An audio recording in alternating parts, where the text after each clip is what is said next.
Hi everybody, welcome to Sober Sessions week 11. I can't believe how fast the time is flying. Week 11, and we are really honoured to have with us the lovely Dawn Comolly, aka Sober Fish. How are you, Dawn? Hey! I'm good, thank you. How are you? I think we're all good. We're getting there, aren't we, guys? We're all good. Yeah.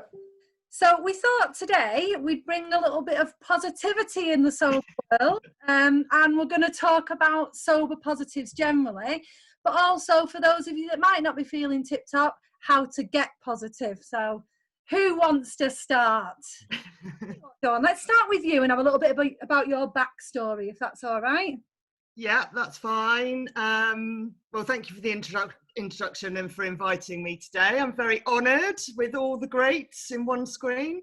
So I've been sober for 3.5 years now, and I run the Sober Fish Story, which is my page about my journey. It was never destined to get so far. It was just supposed to be a bit of a blog about how boring sobriety was going to be, really. And it kind of surprised me because it wasn't. I originally decided to give my body a break for a year. Had every intention of going back to drinking on day 365 or 366, whichever year it was. And around 6 months was just having such an amazing time being sober and not having alcohol in my life that I decided that I wasn't going to drink again. And then just my life kind of opened up, really. It's just been a crazy journey, absolutely amazing. It's funny because I've got a piece of paper here which I was going to write positives down on and negatives down on, and then I couldn't think of any negatives. So I was like, well, there's no point in writing anything down on a piece of paper because everything that has happened to me has just been positive in every single way. So I feel very fortunate. I'm very lucky, and I've managed to drag some people into sobriety with me, and we're having a great time together. It's just become a really, my page has kind of grown, and then other people have decided to give sobriety a go, mainly because I decided we had to change the message about sober. I think the word sober just conjures up dullness and boredom and your life's over and, no joy. And I've just found the absolute complete opposite, and I just really wanted to share that with everyone that I meet, annoyingly. Dawn, what made you give sobriety a go? I know you said you set off with 12 months. That's the thought of 12 months is scary, isn't it? What made you decide to do that? It's a good question. I just had enough. They're saying sick and tired of being sick and tired. I mean, I was always sick. I was sick every weekend. I'm not a liar, but I'd started lying on weekends saying, oh, I'm really busy, because I knew the hangover was going to take so long on the Saturday to get over that I was lying, so I didn't have to go and do it all again on Saturday night. And at that point, I realised that things weren't great. I was also very overweight. I was smoking. I tried to give up smoking and been quite successful on the smoking front for a couple of months here and there. But every time I had a drink, I had a cigarette. So I was sick of the cycle of the overeating, of the drinking, of the being sick, of the making a twat out of myself. And funnily enough, it was an article popped into my newsfeed, Bored Panda before and after photos. Popped into my newsfeed. I hadn't actually said anything out loud about sobriety at that point, so it was really random that it did. And I looked at it, and these people, I was just like, oh my God, they just look absolutely incredible. And that kind of gave me the idea for the blog, because the blog was really going to be about how boring sobriety was, but also documenting my weight loss, because I was absolutely convinced. I never thought alcohol made me put on weight, but I was absolutely convinced that if I stopped drinking it, there'd be a massive change. And the reason I picked 12 months was because this article was people after a year, but also because I'd done dry Januaries and I knew I could do a month. But the 1st of February I just drank everything that I didn't drink in January. So I knew I needed to do something longer. And a year just seemed a good idea until I'd done a month, and then I hit dry January, and then I was like, oh God, a year is a really long time. What am I doing? But it was the best thing, because that's what I say to people that I encourage to try sobriety, is that things change so much in 6 months. Like if you'd said to me on day one that by 6 months I would have changed my mind, I never would have believed you. But I think it's a really, a massive time for change. So you'd say at 6 months was the point at which you thought, you know what, this is permanent? I changed, because my original blog was called Sober for 2017, and I changed it. I'm pretty sure it was at 6 months, around May 2017. I just felt the title was misleading, because I just had no intention of going back to it. By that point, there was absolutely no reason for me to pick up a drink, because everything had changed in such a positive way that to go backwards just would have been a really, really silly thing to do. You know what's really interesting though with the 12, sorry Alex. No, you go, Dave. Well, with a 12-month thing that I did dry January as well. And like yourself, when I was nearing the end of it, I was already planning my massive binge, which is equally dangerous, And so this time round, someone said to me, why don't you join me? It wasn't like you need to give up drinking it. It's why don't you join me and try not to drink for 3 months, see how you feel in your health, your marriage, your life in general. But it wasn't long after I started that 3 months that I sort of realised that at the end of that 3 months as well, I would be back to where I was probably within a couple of weeks, So then I extended it to 500 days. But then after about 4 months, I just thought, you know what, I don't want to go back to that.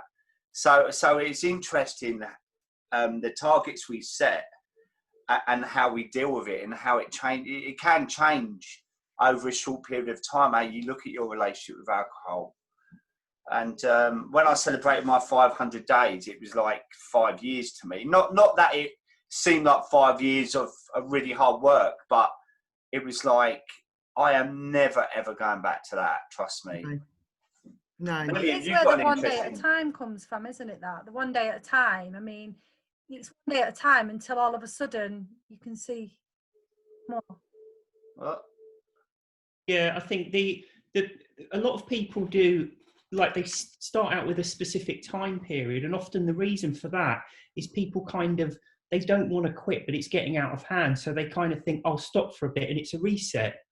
And that's completely false, because drinking and addiction is learned behaviour.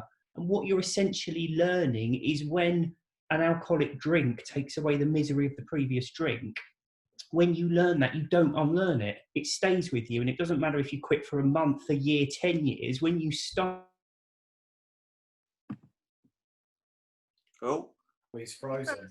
Right in the middle of something incredibly interesting. Oh, it was as well. Oh, you're back? frozen, I need you to say it again, William. Oh, is it? We lost you at the crucial bit. Oh, I'm not saying it again. Well, we lost you at the bit where you said whether you've been drinking for like one drink or a year or whatever, it's a learned behaviour. Yes, I mean, it's a learned behaviour. So when you learn that an alcoholic drink takes away the anxiety and misery caused by the previous drink, you don't unlearn that, and you don't unlearn it whether you stop for a week or a month or a year or 10 years. And that, I think, is what people need to get very firmly in their mind. It's a one-way street. And if you stop and go back, you don't go back to where you were before you ever started drinking, where you can take it or leave it. You go back to exactly where you were when you quit, which is having a problem with it. Mm. Well, William, you said before as well about, because thinking about, I've got to quit forever, I've got to quit for a year or 3 months, that can seem like a lot. Lifetimes seems scary at the start. So I think certainly in the early stages, for some people, just getting through the first 7 to 10 days is that place to be. I think you said mental toughness and resilience goes up by about 60 or 70% during that time. Yeah, hugely. Yeah, you start, because the alcohol withdrawal, basically, it makes you feel anxious, it makes you feel weak and like you can't do things. So everything seems like a lot of effort and everything seems like hard work. But as you get those first few days under your belt, your brain chemistry goes back to normal. So you start to get that natural resilience back, and things seem like slightly less hard work. So it's worth, grabbing each day that you possibly can in those early days, I think is very necessary. And, setting yourself individual targets, be it, I'm just not going to drink for today and one day at a time. But going back to what Dawn was saying, I think the goal for people really shouldn't be to live the rest of their lives one day at a time. It should be accepting an alcohol-free life, because that, what Dawn is saying, it's a better life. And that's very simply what it comes down to. It should be something to celebrate and embrace. And the joy doesn't really come until you accept with a positive mindset that, not that I can't drink, but I don't want to drink. And that's when the switch of, you know what, this is amazing comes, isn't it? When you're living in that first 30, 60, 90, however long it is, of I can't have a drink, I mustn't have a drink, I can't have a drink, that's really dangerous, isn't it? It's very dangerous, because you never come to terms with a new life, you never look for a new lifestyle, you never look for alternative mindset.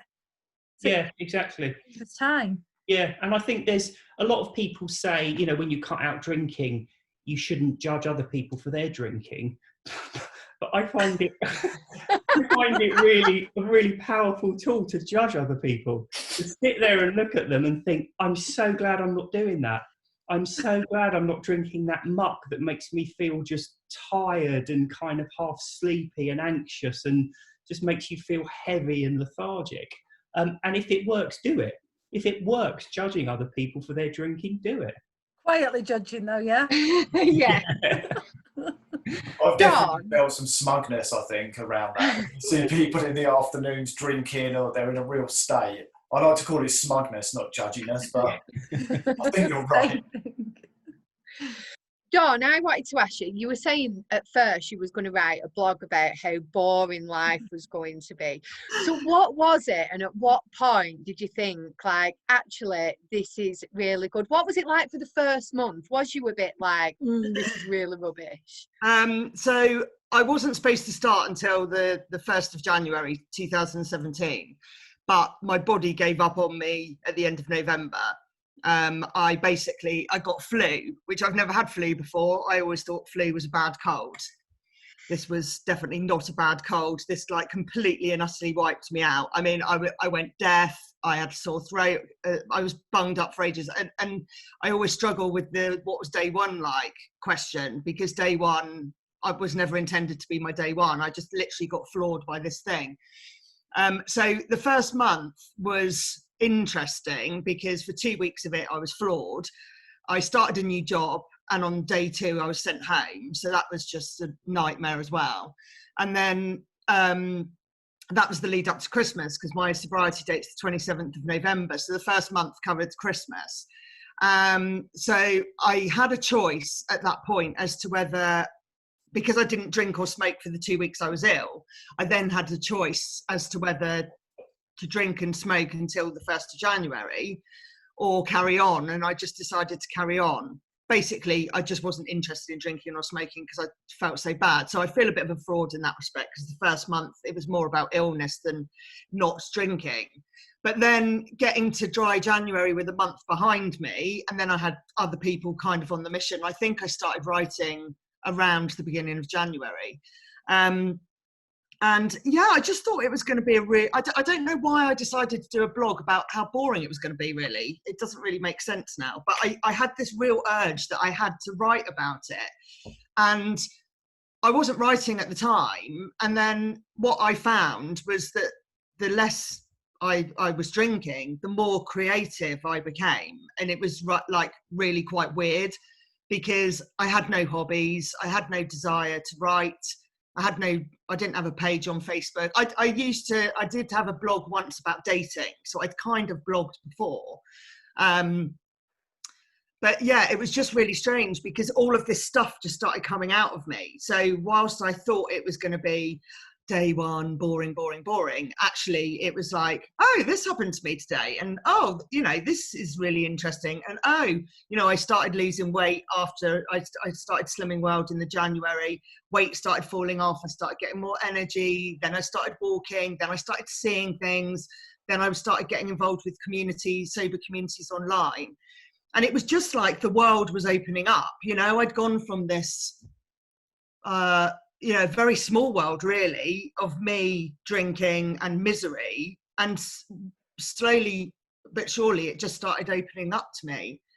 And different ideas came, and meeting different people and going to different events. And I mean, my first meetup that I went to, my first Club Soda meetup, I mean, I remember that day so well, because I was just literally like, oh my God, this is it. There's other people who feel the same as me. And I think that's the one thing that you hear a lot is, oh, I found other people who felt like me. And then the minute you find that, sobriety gets a lot easier. And I guess that's another thing that I'm trying to do is to make people not feel alone, because there is a whole massive group of us and it's getting bigger all the time. And it's just trying to convince people that you're not giving up anything. You're starting something really, really special if you just can work through those early days and get to the point that the joy starts happening. You definitely are having the right impact as well. So I'm just going to read some of these comments to you. I don't know if you're on the Facebook comment, but Margot says, Dawn and her Fish Followers Society are so amazing. She is so wonderfully positive. Her mailings to the Fish Followers Society always brighten my day. It's unexpected joy in my mailbox. Maureen says, beautiful sober fish.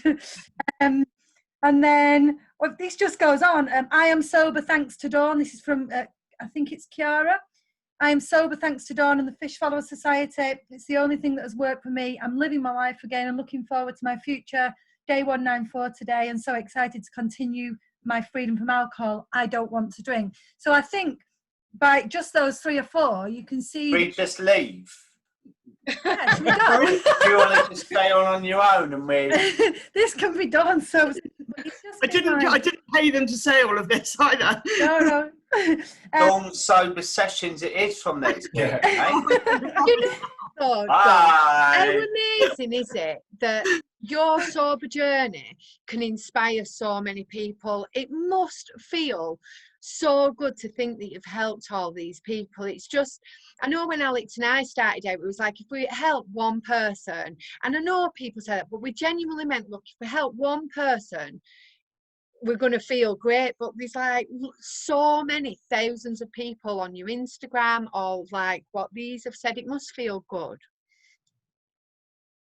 Oh, she's frozen. Oh no, she's back. She's back. She was in shock. Did my face freeze on? I'm back on Sky, but we'll see how. Oh no. Are you all right? You're there. You're okay. You're there. You're okay. I'm going to try the other one quickly. So we've got a question while Dawn's sorting that out. I don't know if anyone else wants to answer this. It basically says, did you set any mini milestones? It's from Tony. Did you set any milestones along the way in your 12 months? But I guess that's applicable to anyone. I want to know if actually I went to school with a guy called Tony May, and I've always each week thought, I wonder if it's him. Did I go to school with you, Tony? Tony May, did you go to school in Denver? Sober Days? Yeah, no, I think I met Tony in Denver, if it's the same. Oh, right. Well, I used to go to Gainswood High School, so I don't. Tony, put your hand up. No, as I say, for me, it was the 3-month thing. And then, but we're all different. And as William says, it's like, if you do the first 7 days, the goal's not too big then.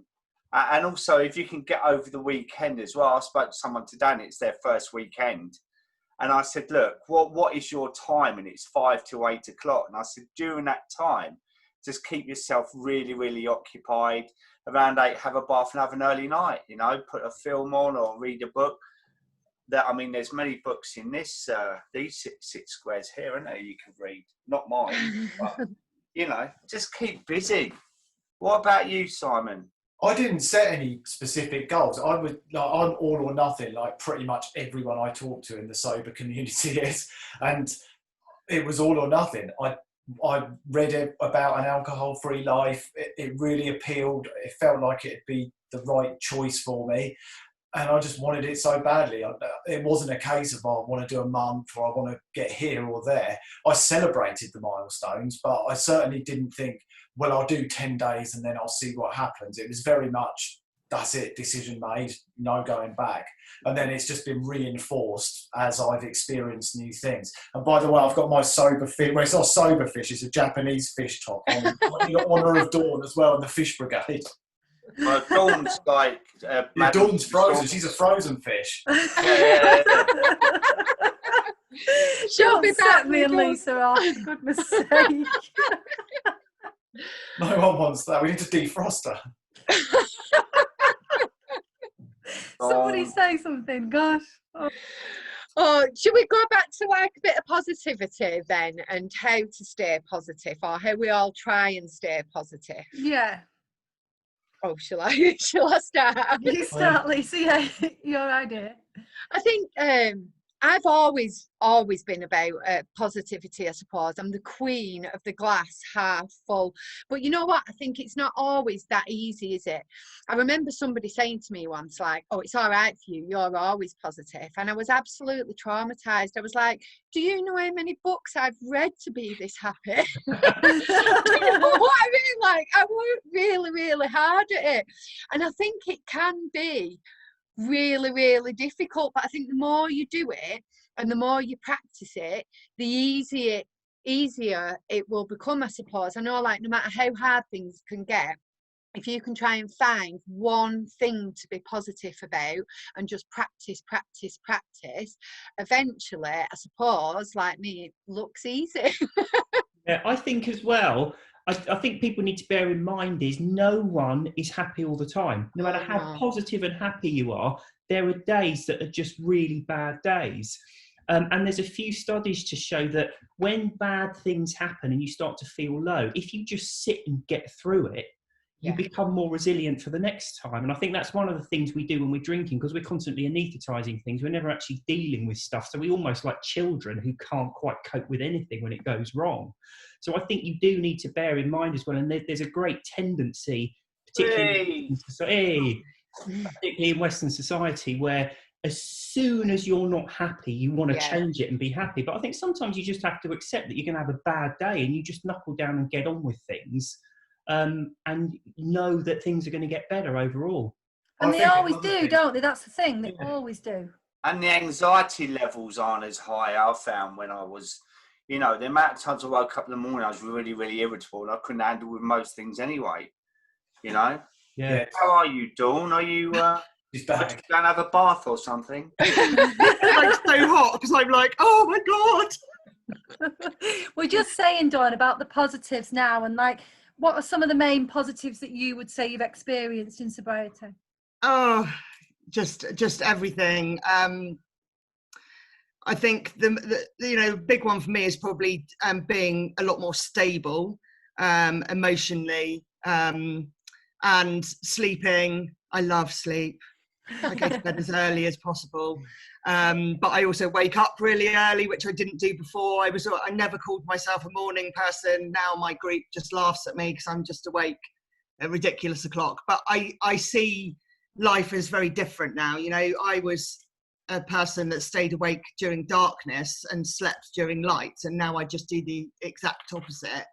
I just think my productivity in things that I do, I honestly do not know how I had time to drink, or just the thought of a hangover wiping me out for like more than 5 minutes. I just can't imagine that. But then I had nothing else filling that time. Do you know what I mean? So now I just, I feel every minute, and I really feel that I live my life. Something was said earlier, and it just made me think. I said the other day to my group, it's living a half life drinking alcohol. You're not living to your full potential.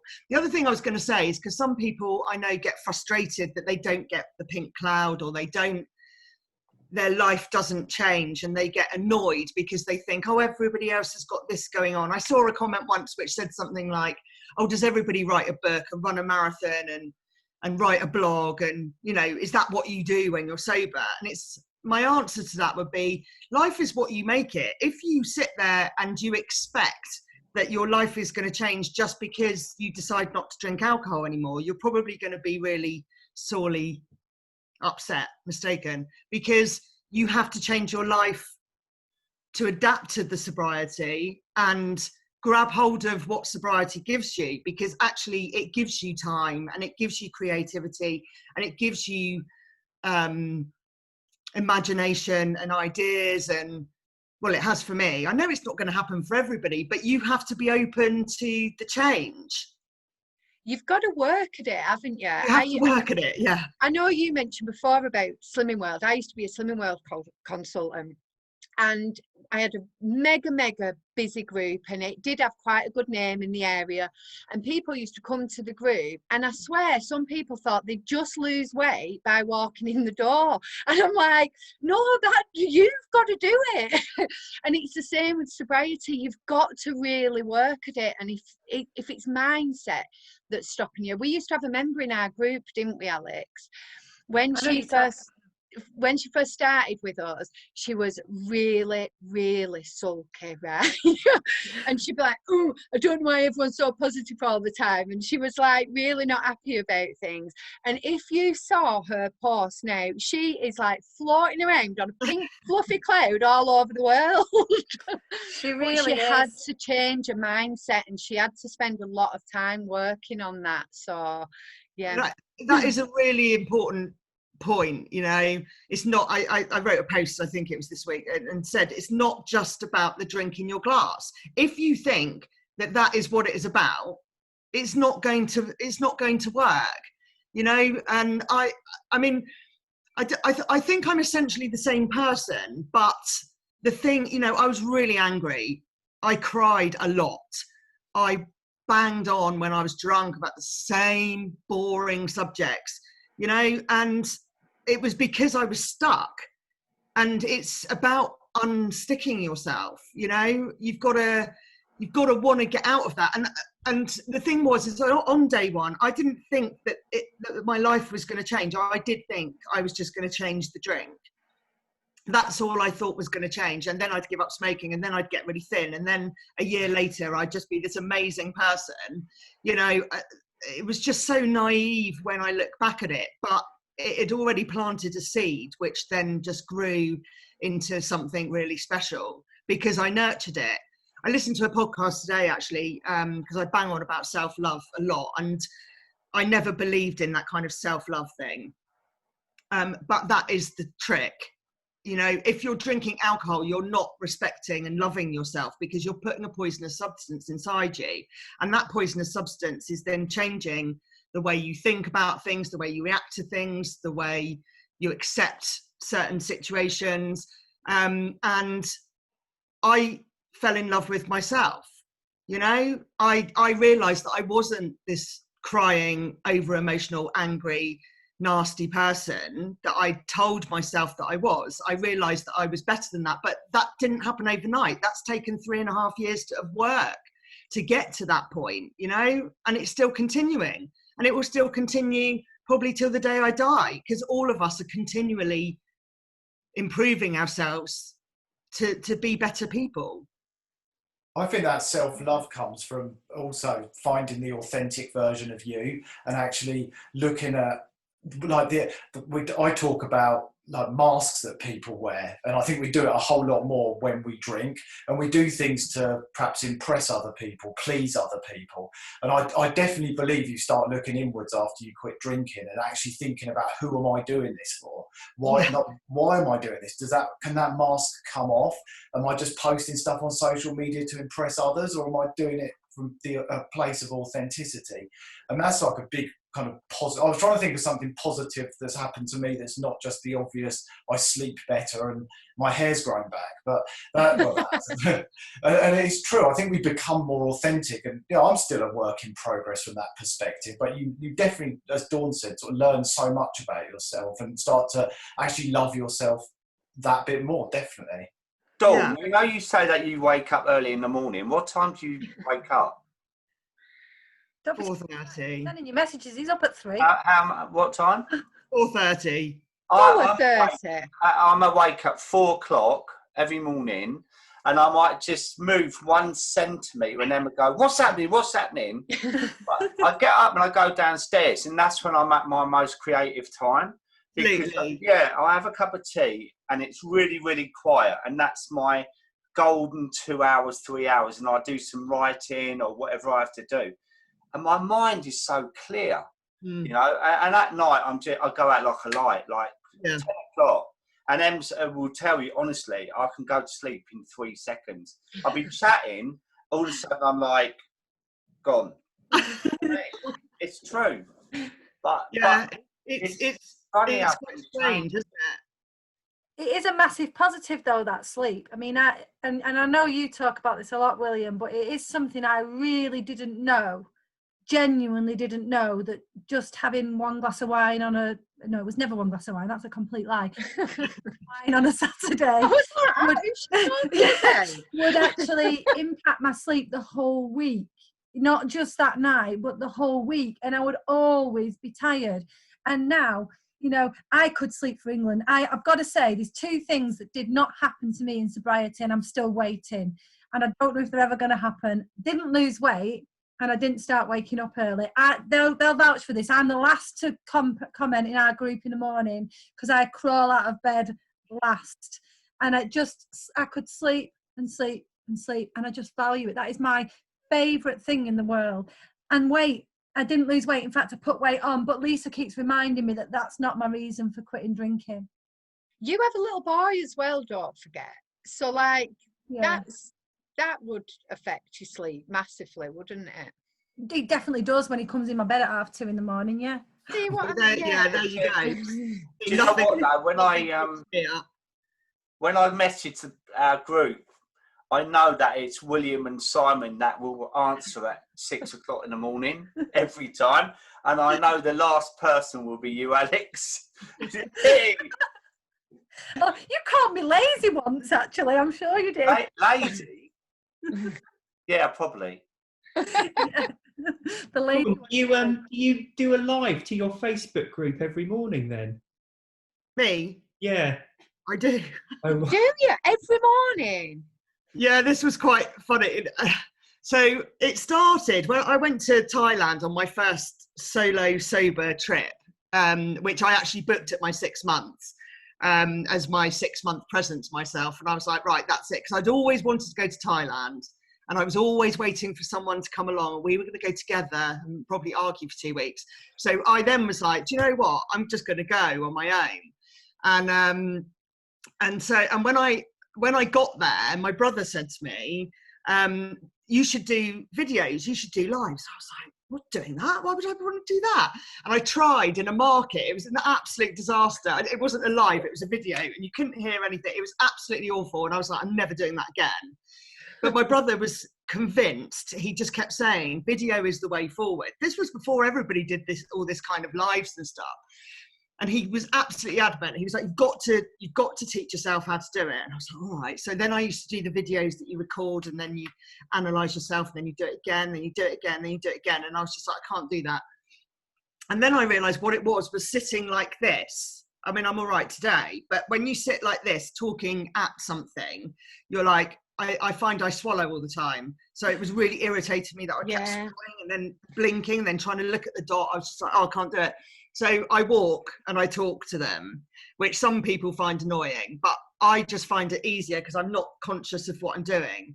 And I realised, because it was the first anniversary of my membership group last Monday, and I realised that I lived every day. So I've done 365 lives, or 366 because it was a leap year this year. I do, but it's become it's just a part of my routine. So I get up, have a coffee, do the blog, and then I go for a walk, do my live, then I carry on walking. So I do 6 miles in the morning, and then my jobs are done, and then I go to work or sit here and work. How long do you go live for? Only about 5-10 minutes, not long. I just kind of say hi to them. I never really plan what I'm going to say, but it's quite interesting because from the interaction of the group, it will always give me something to talk about. So it just kind of, I don't plan anything. I don't plan the page. I don't plan my posts. I do it all. And I remember at the beginning, a friend who's got a page said, you need to be planning these things. You need to be scheduling posts, and it just doesn't work for me. Everything that I do is instant. It is working though, because honestly, I don't think I've seen comments like this on any of the others, and they're just flying in how much you're proper being fangirled. It's amazing. Oh, Like, you know what it is? flowing up the page every time you speak.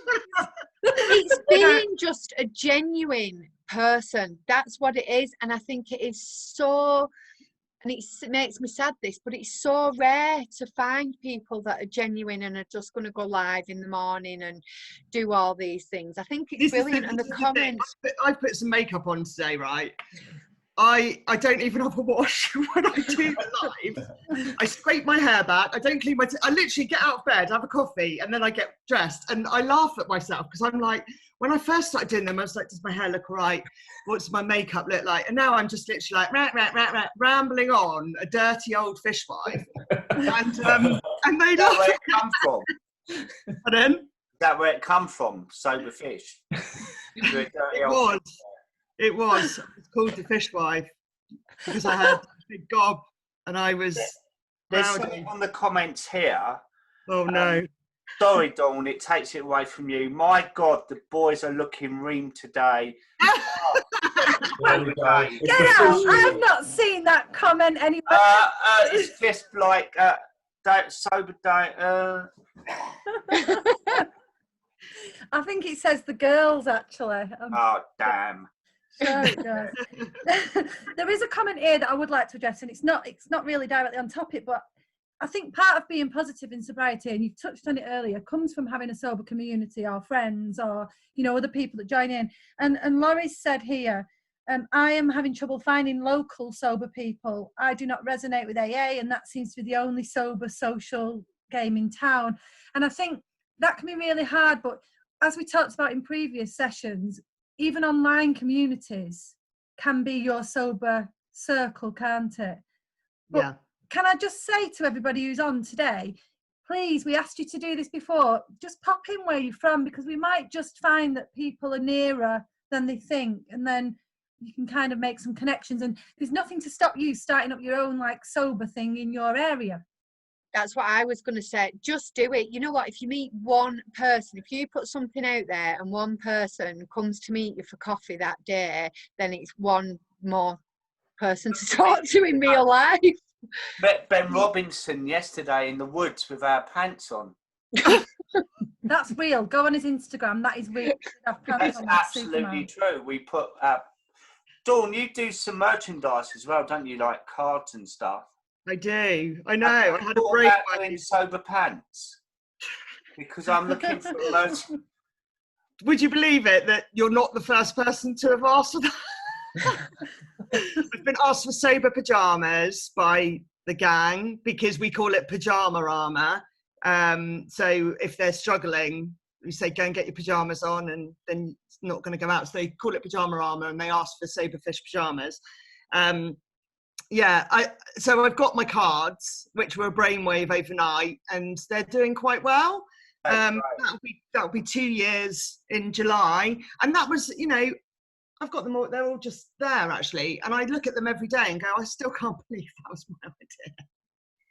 Why don't you put a couple on the screen, because I think they're fantastic. Yeah, let's have a look.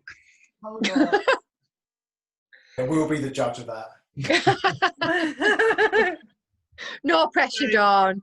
Hey! Oh, Writing the right way round. yeah. And there's congratulations on your soberversary. Oh, I love that. Oh, now I feel really bad for not getting you one, Alex. Oh, that's good. Yeah, you should. I sent you one actually. I got you Just, a can we plan. just point out this on Lisa's first soberversary, we had a custom-made card, photographs of me and her all over it. Sent. Yeah, but Alex, it worked like a week after my birthday. You've had a lot of my attention this last few weeks. Let's get it right. Dawn, are they like bespoke cards that you make? Yeah. So you could actually make one with their actual handle on it for their, like, Sober Dave, blah, blah, or... I could do, but they're, I've learnt so much about card making. When you go into a card shop and you see a little card, there's a lot of effort goes into that one. Right, so that's a bad idea then. Oh, well, For a start, I'd have to get quite a lot of them to make it worth it. And you'd have to splash the cash to make it worth it. And if I told you how much that would probably cost, you'd be like, There's so many people that buy sober pants, honestly. Especially I think you might be those onto day something. pants. And when we go live, we're all going to wear them, aren't we? On stage. Are we? What you Dave, could I do, want to ask you something about your sober pants. You know, yesterday you took that picture with you and Ben in the woods, Yeah. and you had your underpants on above your pants, right? So I want to know how this happened. Did you take pants with you to put them over your pants, or was there a change of pants in the woods?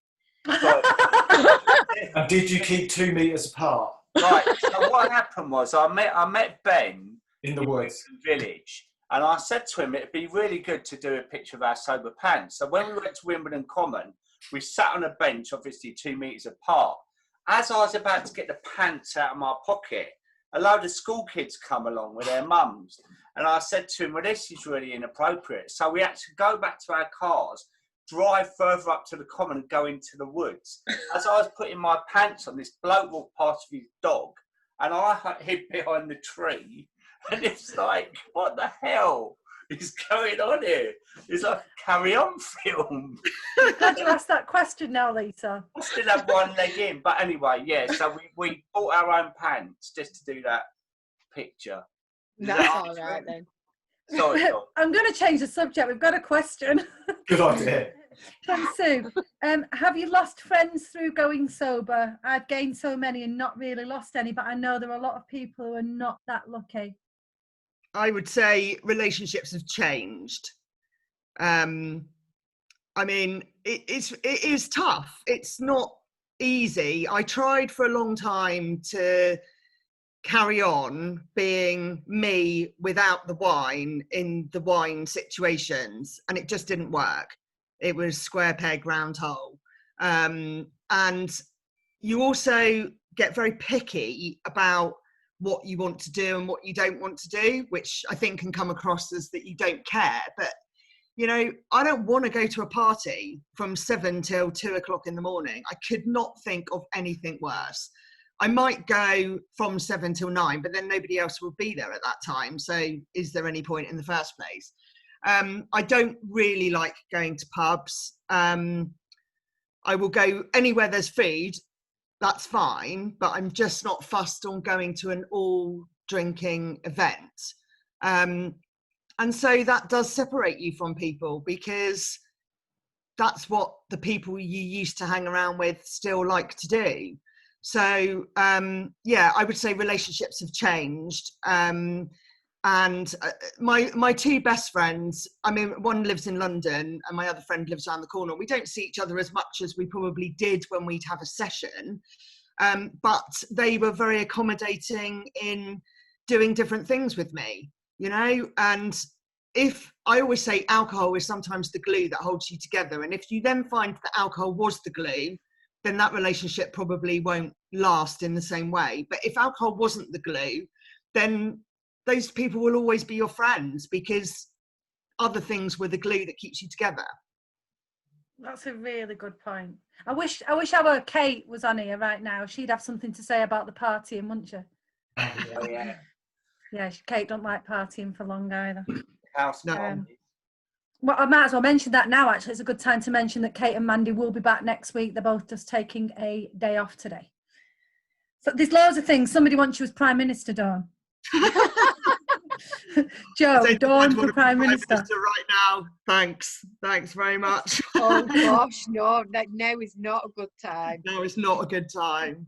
What do you all do to, this is my question, no one on here, what does everyone do when you're not feeling in the best mood? I know you said before, William, that sometimes you just have to sit with the bad feelings. It is a bad day, not a bad life, all of those things. But some people do go into, you know, I remember certainly early on having real pink cloud moments and then real dips, and they lasted quite a long time initially. They've got shorter and shorter and further away. But, you know, what can people do to get back in a positive mindset? I think a really big thing to do is, because for me, when I find myself negative, it's usually when I've had a bit of an irrational reaction to something. Like I'll get upset over something that other people don't. And I've learned quite a bit about this in the last few months around actually noticing when your inner child is sparking up. And I know that little Simon comes into play. Little Simon, whose dad walked out on the family when he was 2 years old. It's always something around rejection or feeling abandoned. So please don't leave this video because I'll get upset. And it's always, like, what I'm saying is actually noticing that where's this come from? Who's doing the talking in this situation? Is it me or is it little me? And like, what do I need in that moment? And often, like, an example is I asked my son for a hug just a few days ago. No, I don't want one. Go away. He's 15 years old. Like, of course he doesn't. And I feel that sense of rejection. But now I think, okay, well, where can I get that somewhere else? And if I'm not on Wimbledon Common and Dave's not there for a hug, my wife will give me a hug and she's not going to reject me. So it's actually noticing, well, okay, what's kind of causing those things to come up? Because so often it's that we're in those low moments and low moods, aside from cravings, and it often relates back to stuff from the past. And it doesn't have to be trauma or something massive. It could just be that our parents have projected stress onto us and we never really got heard. We never really sort of felt validated as a child, and it goes through into later life. So actually noticing your inner child and doing some work around that, I'm becoming a really big advocate of that. There's someone called Gabor Mate, and he reckons there's no addiction without some level of trauma as a child. It's really some really interesting stuff around it. Anyway, that's my piece over. Do you think as well, a bit like what William said before, taking the pressure off yourself to feel good? I think, you know, we've masked our feelings for so long with drinking and trying to feel better all the time. And I think if you can just kind of go, you know what, I feel really shit today. I'm going to have a shit day and hopefully it will be better tomorrow, and just take that pressure off yourself.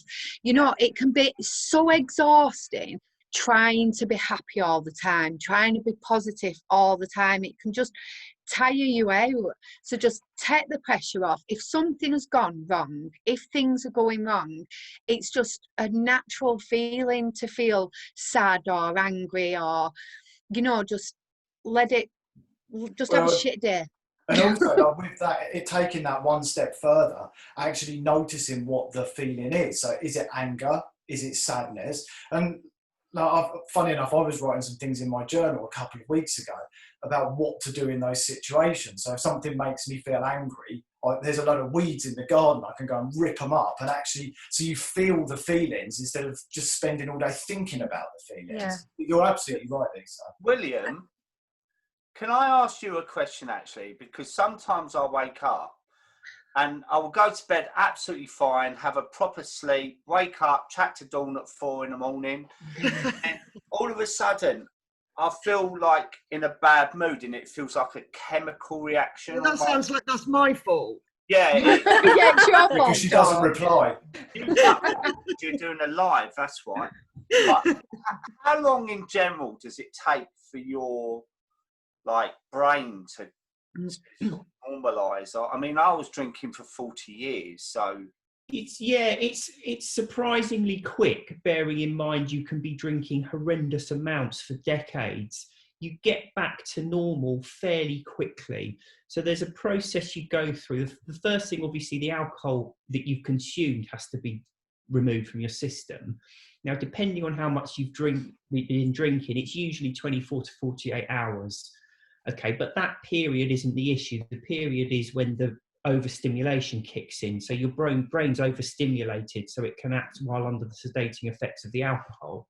And that's really where that unpleasant period kicks in, where you can't sleep and you feel very anxious. And that can last anything up to about 3 or 4, even 5 days. So worst case scenario, about 5 days. If you're a binge drinker, after that, that's pretty much the chemical balancing done. But if you're a regular drinker, you then have a period, and it can be up to 3 weeks after that, where you go from feeling anxious and unable to sleep to going the opposite way, to feeling really tired all the time. And this is when people say that they're sleeping, 12 hours a night and then napping during the day. And the reason for that is because the brain's been used to being really overstimulated to work under the depressive effects of the alcohol. When the alcohol's gone, so are the stimulants. So your brain's no longer creating those stimulants.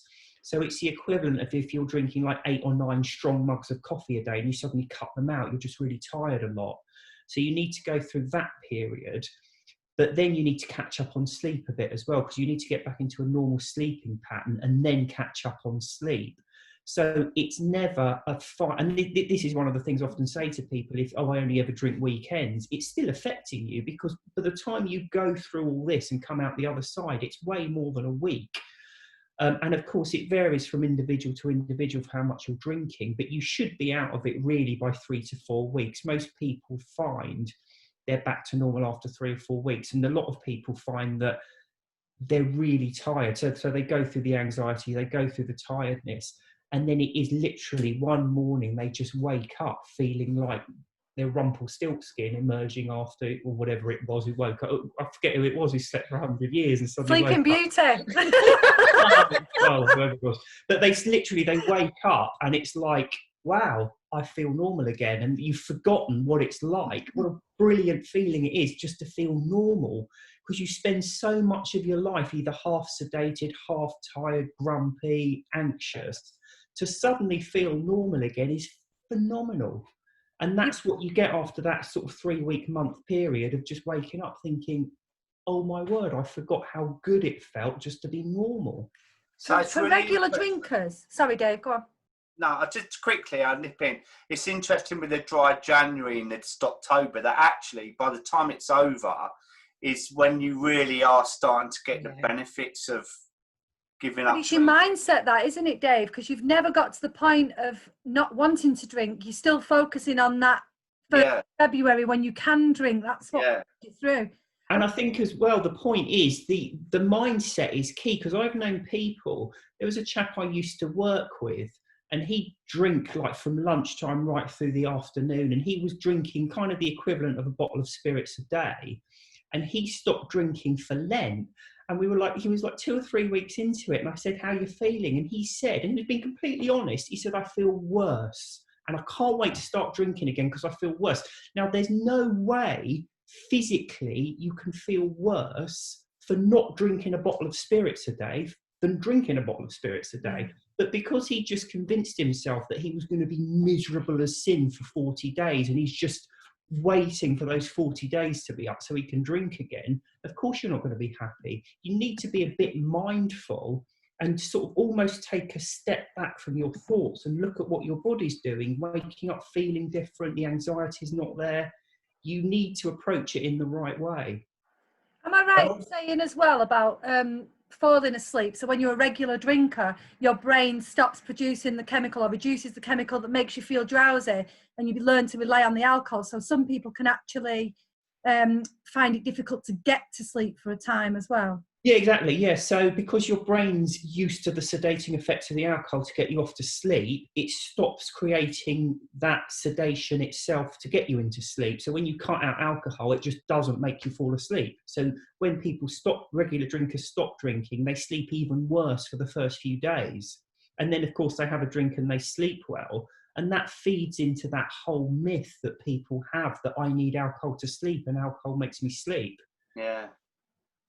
I used to be like that all the time. In some cases, you can have situations where you might have been drinking and masking another issue, which I know it's rare, but a couple of months down the line, there's some things going on, and it's absolutely nothing to do with quitting drinking. It's all to do with the fact that that you might have a long-term issue with sleep, or you might just get migraines or whatever. But at least it brings it out into the light. Which I think we've got 2 Dawns on. Yeah. We've got You're just getting greedy now, Dawn. This is taking the mick now. This is to cover all the fans. I'd disappear in a minute and then you'd be... It's a school of fish. She's just going to take over all the screens. It is really... I'm too scared. Session. Is that better? Dave, well, you're still there. It'll go eventually. Dave, somebody said that the newspaper's going to be printing an article called Teetotal Doggers. We've actually got Ben on soon, haven't we? Yeah. He's going to come on and talk about our experience in the woods. And do you know what's really funny? Is that people say that, so you know what you're saying, Dawn, is Dawn, yeah, she blinked then, so she's not. They say about being sober is boring. That was our very first meeting ever. And we were off into the woods with our pair of pants in our hand, picture, and then go and have a cup of tea after. It was the best afternoon I've had for it. He's such a lovely guy, honestly. The thing is, what I think is important for people, especially in the early days right now, to see is that sober, it really is as good as we say it is, and it just gets better and better and better, and it can be hard in the beginning, it really can, but if you can stick with it, you do get to experience it. Like, who'd have thought you'd be doing that, Dave, like on a first meet with somebody?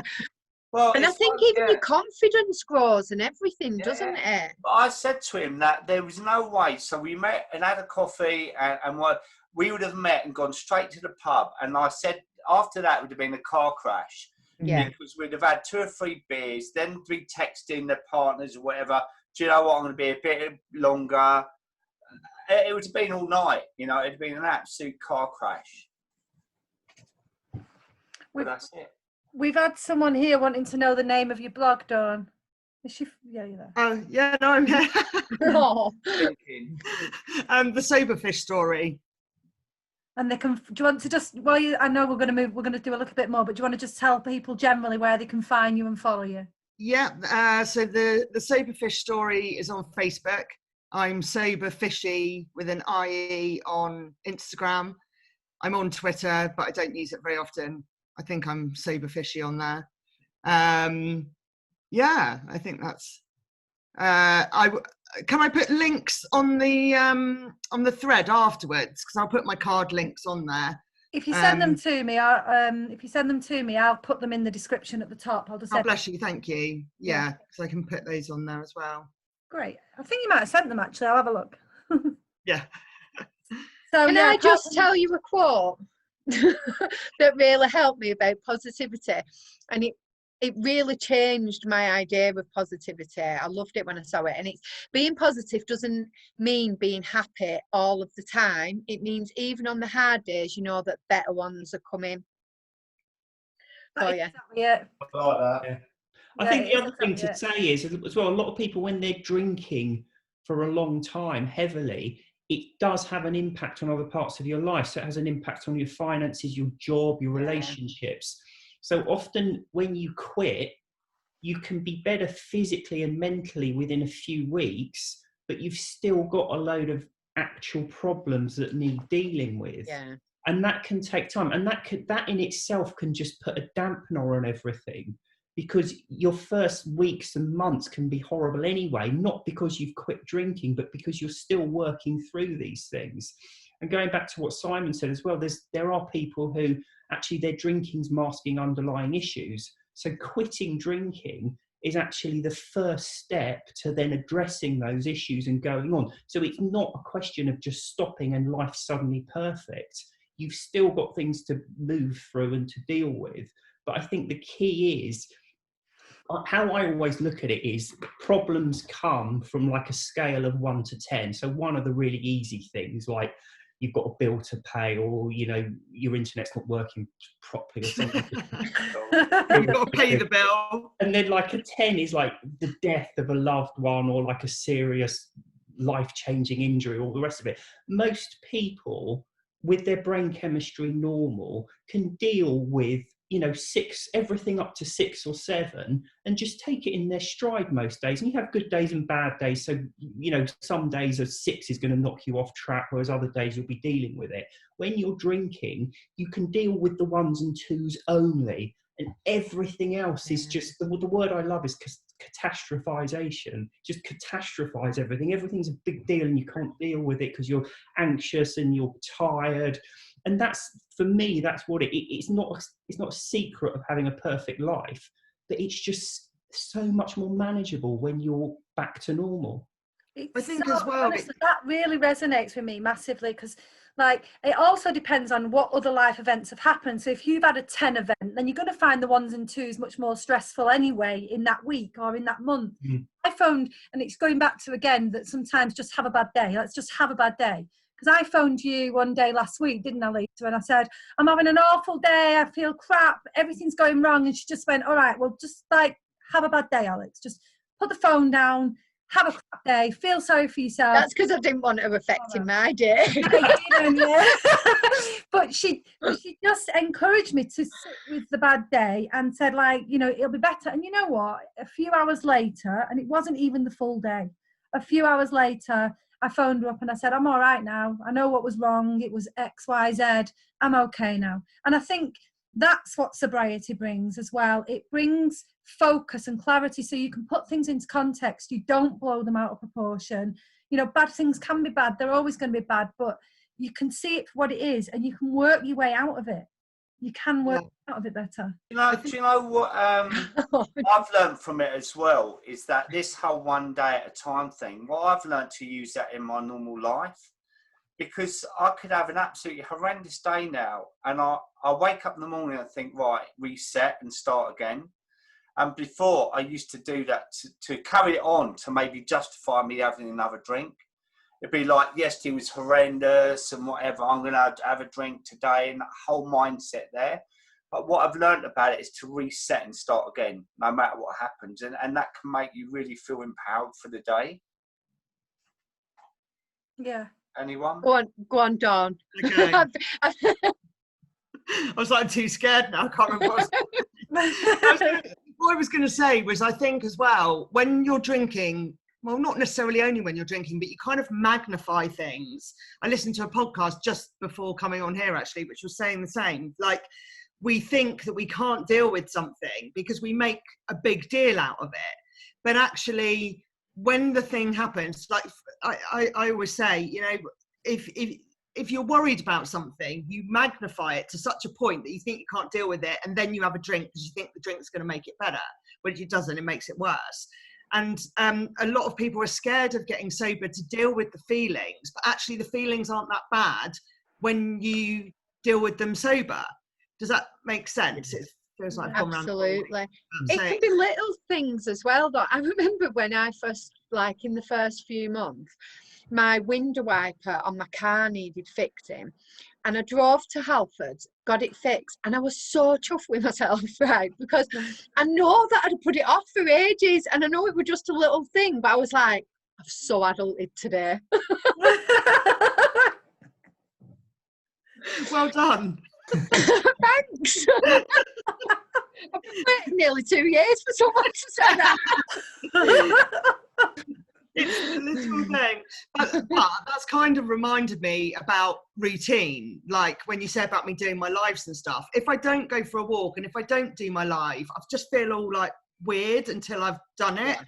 So again, it is the adulting thing that you would have put stuff on. You know, I would never be getting up at 6 o'clock in the morning, walking around the streets for God knows how long, talking to myself, looking like a bag of poo. You know, before it just wouldn't have happened. And now it's become something that has to be done in order for me to feel normal and, you know, and get on with my day. So routine's really important to, you know, within sobriety, to keep you on the straight and narrow as well.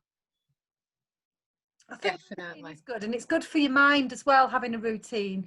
I mean, my morning routine isn't great, and it does need to get better. But even that in itself, knowing that, hang on a minute, need to get up for a start. That's what I mean. I mean, you know what? I know that I could get up earlier. I really could get up earlier, but yeah, I don't at the moment. But having a routine of any description, you know, whether it be you've got a set meal time, or you journal at a certain point, or you do affirmations, or you exercise, whatever it is, any form of routine can just keep your mind concentrating and focusing on the right things instead of letting it drift into what I call my anxiety mode, which is worrying about all the things that are probably never going to happen.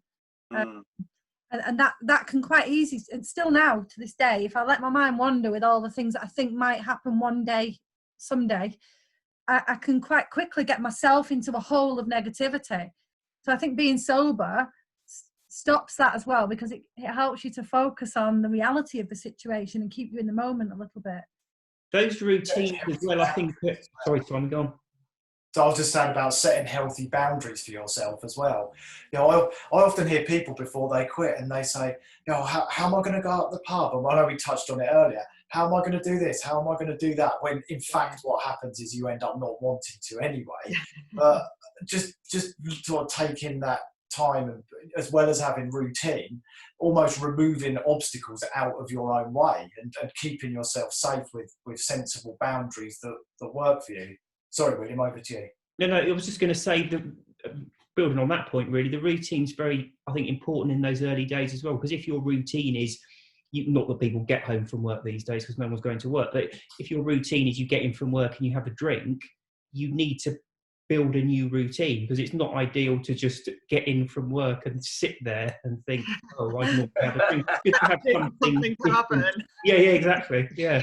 It's so true. I remember changing my route home in the first few weeks, because on a Friday I used to stop at the same shop for my wine. So I spent probably 3 or 4 weeks driving the back road, which was slightly longer, just to avoid the shop and break that kind of cycle. So I think physically changing what you do as well, on any given time, whenever your triggers are, that can massively help. And it can be small things, can't it? So, at the time you would have poured yourself a glass of wine, go and walk in the garden, or pour yourself a cup of tea, or just to reset your brain.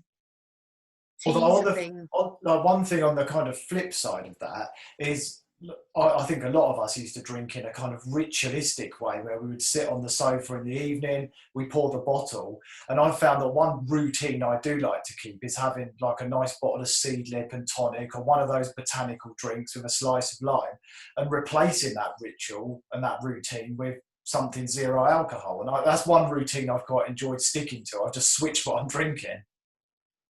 Dawn, do you drink alcohol-free drinks, or? Not really. No. It's funny, I was thinking that just before we started, because I have bought some Fever Tree at the moment, because they've got new flavours out, and it's just been sat in my fridge.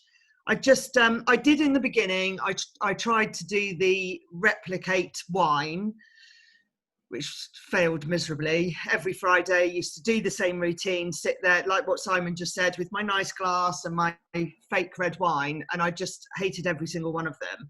I did do the botanical drinks occasionally, but then I just found I was kind of doing it, but that wasn't what I wanted to do. Yeah. For example, I think, when you're giving up, like I gave up smoking, and I've done it with a vape kind of device before and all the rest of it. This time was cold turkey, and I kind of see it the same with the alcohol. I just drink sparkling water, costs like 19p a bottle or something, and I'm more than happy with that. Yeah. That's mindset as well, though, isn't it? Alcohol-free drinks. I remember seeing a couple that I know in January in Morrison's, and they had a trolley. I swear to God, it was filled to the brim with all these different non-alcoholic red wines, white wines, ciders, and they knew I didn't drink. They were like, "Oh, Lisa, I'm glad you're there. Which of these do you think we've stopped for January?" And I was like, "None of them are going to give you what you're looking for right now," because there was no way they was looking to try, like, you would not need that amount of non-alcoholic drink. They were looking to get pissed of these non-alcoholic drinks. I was like, but I like it now and again. I like to open an alcohol-free Prosecco. Like, me and my mum will share a bottle of that, and sometimes just the glass and the process of it, it's really nice. Or a cold alcohol-free beer. I do really like that now and again, but I do the spirits, I'm too lazy. I cannot be bothered, because my freezer's in conservatory, getting the ice, cutting the lemon, making it all. I just can't be asked. I like I think the Prosecco, the rosé one, that's my go-to. If I'm going, like, my brother got married last year, and I was a bit nervous because it was all the party animals. I used to hang around with my brother and his friends a lot, drinking. So I was like, oh my God, we're starting at 7 a.m. I'm with the bridesmaids, you know what's going to happen. Yeah. And so I got some pink Prosecco, and I drank it all day, and it totally did the job for me, because I had my nice glass, I had my pretty drink, I did the toasts and all the rest of it, and I absolutely loved it. The only thing that I find with these things is, because I don't drink them, they can affect my sleep. And because my sleep is so precious to me, that's why I think I've kind of got, because I really notice now things have an effect on the way that I sleep. If I eat too late, I'm like a precious child in the evening, I'm like, oh God, I've eaten that too late. That's going to affect me. And it does. So that's one of the reasons I try not to drink those kind of drinks before bed, because the sugar in them hypes me up. And I found that with a couple of the beers as well. So yeah, I will have drinks on special occasions, but the rest of the time I'm not really overly fussed. 2 more things here on Facebook that I just want to drop in. So About the boys. Well, I don't know. No, it's not about the boys. Helen said, my routine has gone to shit with lockdown. If I can get my boys to do any schoolwork, it's a win. I just want to tell you something here. I am a teacher. Go easy on yourself. It isn't easy. And even for me as a teacher, knowing what I'm supposed to do, my kids are doing nothing. Okay, go easy on yourself. It's fine. They'll catch up. Stop worrying. Stop panicking. Part of being at home at the moment is just about looking after yourself, looking after your family, and not letting these things stress you out. You're not a teacher. Well, you might be. I don't think you're a teacher, but even if you are, it's not always going to plan. So don't put pressure on yourself. And then there's another one here. Ask Dawn, please, to tell us more about FFS and the Zoom meetings and challenges. FFS. FFS. Oh, fuck. Oh. So FFS is my private membership group, Fish Followers Society, but of course it's a bit naughty as well. So it's been running for a year. It's a great group. It's private Facebook group, and yeah, I've got some really lovely people in there, and it's just a really, really great support network. And within that, we offer challenges. So at the moment, we've got a 50-day running and a 100-day running. So they started 6 months ago with Jojo Bailey, who approached me and said, did I fancy doing something together? And it's kind of, it exploded is probably the word, because it's just been phenomenal 6 months. And we keep saying to each other, it's only 6 months we've been doing it for, because it feels like about 10 years. And again, my philosophy was I wanted to do something that was longer than the 30 days of Dry January. 50 days, this is our first 50-day one, so I don't know how that's going to work, whether that's going to be long enough to propel people into long-term sobriety. But the 100-day, I did a 100-day which started in January. And I think at the end of the 100 days, 50% had achieved it. And then I set up another group, which is called The Magic of Moving On. And I've got 10 people from that 17 who just celebrated 5 months. So yeah, we're really, really chuffed with the results. I'm not very good at recording the results, Jojo tells me. But I've now got a spreadsheet, so I'm going to be better at doing things like that. But yeah, they've been really good, and we just believe that the energy of the group is keeping people sober, because they all become really good friends, and they've got a loyalty to each other. So obviously, if they do choose to drink, that or they think about it, then they're thinking of their group. Which kind of stops them from doing it. So it's all very early days, but all very positive, and it's just great. I mean, I'm just really chuffed that they've trusted me enough to get them started, really. They want you to be Prime Minister. Of course we trust you. I think it's just brilliant. I really do. I've really, really enjoyed speaking to you today. Oh, thank you. I have. It's been and really I'm so sorry about my internet. Honestly, it's going to be fine after this, isn't it? It's never ever been this bad, and and I've paid £8 and it still cut me off twice. I'm sorry. It's fine. It allowed Simon to make a frozen fish joke, so don't worry about it. I know. As I was panicking, I was like, "Oh my god! Like, what's going on out there? I'm not part of it. This is all really weird." Are they talking about me? The paranoia. No, it was absolutely fine. Don't worry. So, do we all? I don't know whether this is a good idea or not. I might be landing us in it. Oh no! Like a little. Our top positivity thing, our top tip to getting positive, or the thing we found the best in sobriety. This is where she's really rubbish at bye, so she's going to drop it all in it now. I think it'll be a good idea to give people what our best thing in sobriety has been. Yeah. Summarise. Go on then. I will. You know, I did a post the other day and it looked like I had a carrot on my eye. It was actually a straw.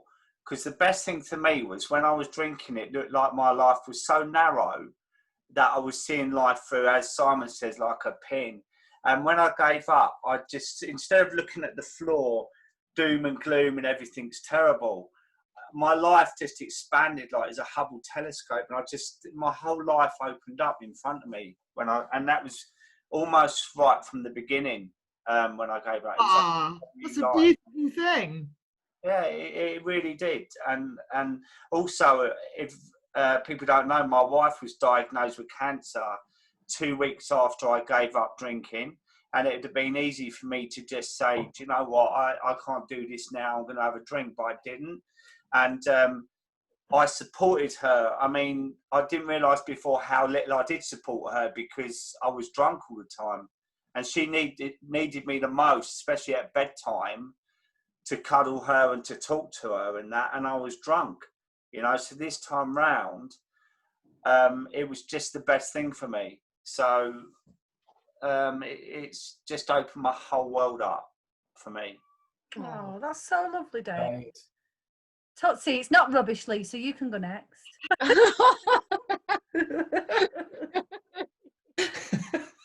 Oh God, mine I suppose would be to just believe in yourself. And I know it sounds really corny because we're called the sober experiment, right?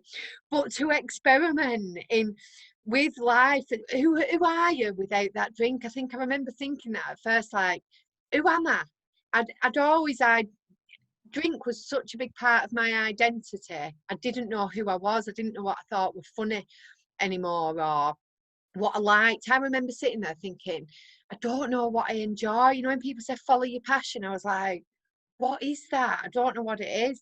And stopping drinking helped me find that, I think. And you've just got to believe in yourself, haven't you? And know that something good is going to come out of it, because there is hard days, but you can do it. Did that kind of answer? I think so. Maybe all nervous now. Do you want to go now, Simon? Yeah, I suppose I guess a positivity tip, I think, is around like really thinking about this. As I know we've said about what you gain, not what you lose, because you don't lose anything, but really sort of thinking about that you're joining this special community. I often talk about the 5%ers because they call Hell's Angels the 1%ers, and how we're, because around 5% of people in the Western world, other than people who don't drink for religious reasons, that's how many people don't drink, about 5%. And it feels like you join this exclusive club. I often do the analogy of like a nightclub, an alcohol-free nightclub, and I kept trying to get in the door and there was a big bouncer and I couldn't get in and he kept kicking me away, and then eventually I got in and there was something really wonderful inside. And it's sort of kind of getting excited about that journey of what you're going to find, this becoming part of something. We're allowed these botanical drinks, these alcohol-free Prosecco's, to come to events like this and to connect with all these new people. That's an amazing thing. It's not a negative. We don't have anything taken away from us. And I know I sound like a kind of sober preacher sometimes and I get on my high horse about this, but it's good, like you guys, I'm just so passionate about it, and I almost feel like I want to drag people into it. So look at what you can, look at this thing, it's amazing. It's so true. Funny enough, I only said yesterday that I feel like a cult leader, like, and someone within my group has changed, added my logo onto Facebook profile pictures, and they were all laughing and saying that when you see the Facebook feed today, it's like I've started a cult because they've all got sober fish on their picture. It is a bit of a cult, I suppose, but it's a nice one. What about it is, yeah. William? Oh, me, sorry. For me, when I stopped drinking, I thought I was dogged with all of these different problems. So my life was just rubbish because I had this, and all these things I was worrying about. And when I quit, going back to what I was talking about before, I kind of realised those things, I didn't care about them anymore. It's not that I didn't care about them, I could deal with them. It was stuff, whereas before it would drag me down. Now, having quit, it doesn't drag me down. It's just life, and I get on with it, and it doesn't bother me. And I kind of feel the best way I can describe it is just mental resilience. It's just the ability to, you know, what stuff is happening, but it's just keep it in perspective and just getting on with things and not letting it ruin your day. And that to me is what it feels like. It's like the, you know, chicken licking.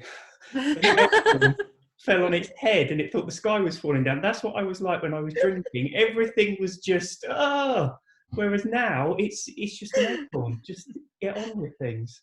Oh, that's so funny, chicken licking. I'm not I remember all the others, but this Foxy Woxy and Ducky Lucky.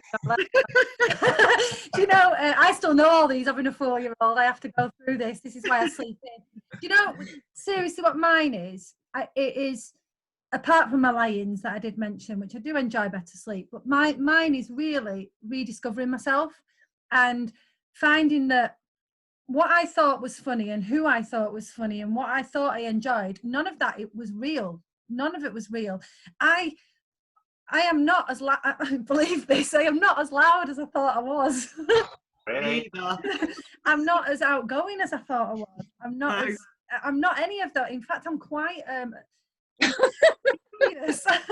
I'm quite a serious person. I didn't know I had a serious side, and I like having a serious side, and I like finding new things that make me laugh. Like Lisa and I earlier this week, she came over and we were working together, and then we just had a little bounce on my daughter's trampoline, and it was like we'd have never bothered doing that. That would have just been like not even in the picture when we'd have been sat there with our wine. Otherwise we'd have broken bones or something like that, doing it out of just drunken idiocy.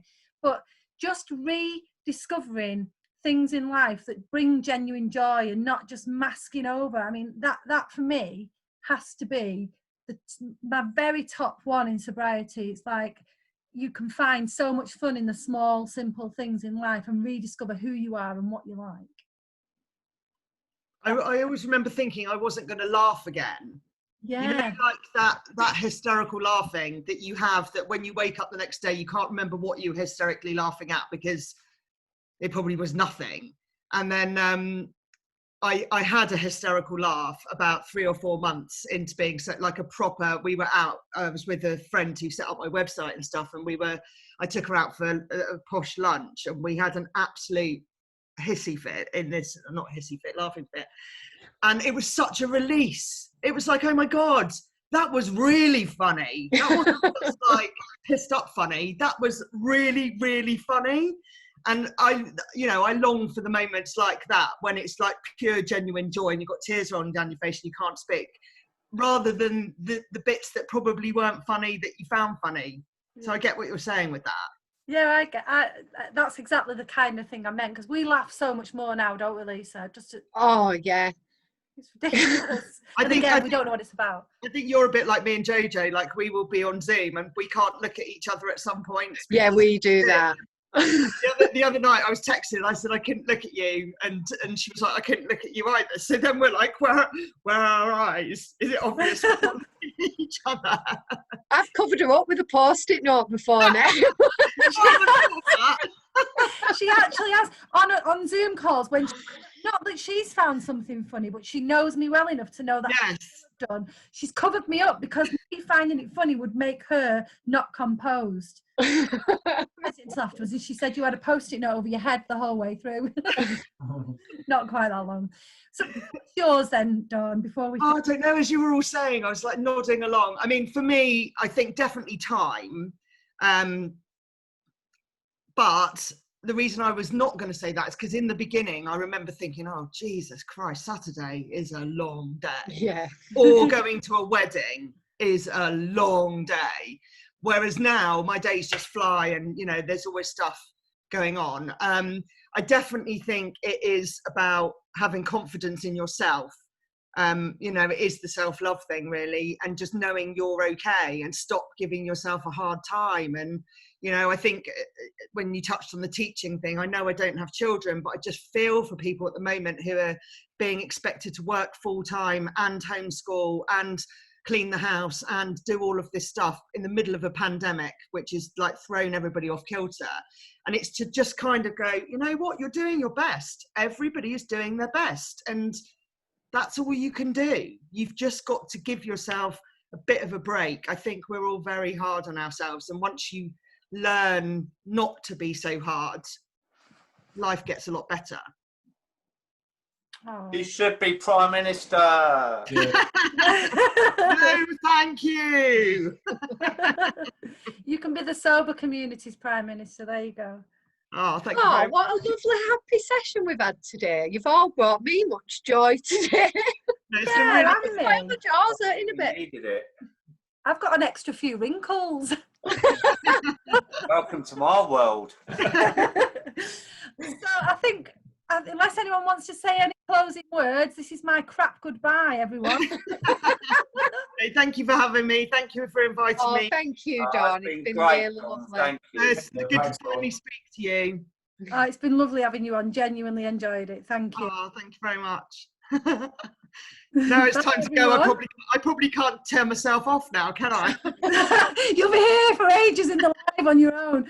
So bye-bye, everybody. Please keep posting comments if you want to ask anything. We do carry on trying to answer them after the session. And we are here next week. Actually, with Dave, do you want to just say what's going on next week, very briefly? Yeah, so we got Mark, who's the husband of Nadia. I can never say it. Wala. Yeah, he's been sober 16 years now, so he's on next week. He's such a fascinating guy.